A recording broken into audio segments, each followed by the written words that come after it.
देखो जैसे भी पिछले क्वेश्चन में हम लोगों ने x की पावर 4 के ग्राफ का यूज किया, तो जैसे हो सकता कुछ बच्चे कंफ्यूज हों कि भाई x की पावर 4 का ग्राफ कैसे बना। देखो बड़ा आसान है, इसका d बाई डी एक्स निकालो, क्या आएगा देखो 4x3। ठीक, अब अगर x पॉजिटिव है तो d by D x positive है, मतलब फंक्शन इंक्रीजिंग है। ठीक है, अगर x निगेटिव है तो d by D x negative है, मतलब देखो फंक्शन डिक्रीजिंग है। ठीक, अब देखो अगर हम इसी का डबल डेरिवेटिव निकालें तो देखो डबल डेरिवेटिव क्या होगा 12x²। देखो ये ऑलवेज पॉजिटिव है, मतलब कॉनकेव अप है, कॉनकेव अप। ठीक, देखो क्या हुआ। अच्छा एक बात और ध्यान दो, जीरो पर डिफरेंशिएशन जीरो है, तो देखो जीरो के आगे इंक्रीजिंग है, जीरो के पीछे डिक्रीजिंग है, और कॉनकेव अप है हमेशा, ऑलवेज ऑलवेज देखो कॉनकेव अप है, क्योंकि डबल डेरिवेटिव हमेशा पॉजिटिव है।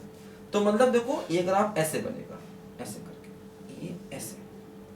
ठीक है, ये ग्राफ बना x की पावर 4 का। देखो x बराबर 0 पर क्या हुआ, d बाई डी एक्स 0 है, इसका मतलब टेंजेंट x एक्सिस के पैरेलल होगा।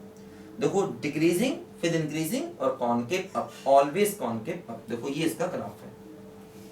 ठीक है, ऐसे करके देखो इसका ग्राफ बनेगा। देखो ध्यान दो, जैसे क्या होगा अगर हम एक ग्राफ बनाए x² का, तो वो x² का ग्राफ ऐसे बनता है। ठीक, तो x की पावर 4 जो होगा वो देखो ऐसे करके होगा, ऐसे ये होगा x की पावर 4। मतलब अगर ये x² है तो ये ग्राफ होगा x की पावर 4 का। देखो कैसे, एक्चुअली ये 1 और -1 पर दोनों एक दूसरे को काटेंगे, ध्यान दो।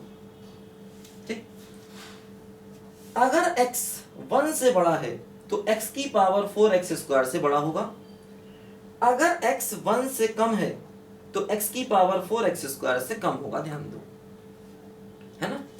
देखो 0 1 के बीच में x² ज्यादा है, x की पावर 4 कम है, और 1 के आगे x की पावर 4 ज्यादा x² कम है।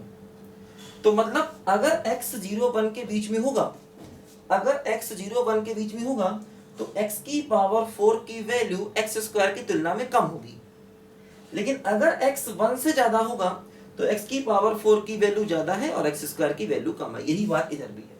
तो बताया देखो दोनों ग्राफ करीब करीब एक जैसे हैं, लेकिन फिर भी देखो इनमें अंतर है।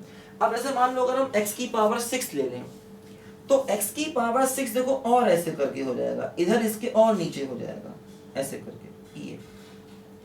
मतलब जैसे जैसे आप पावर इवन करते जाओगे 1 के आगे निकलने पर ग्राफ बढ़ेगा और 1 के पीछे ग्राफ और कम होता जाएगा।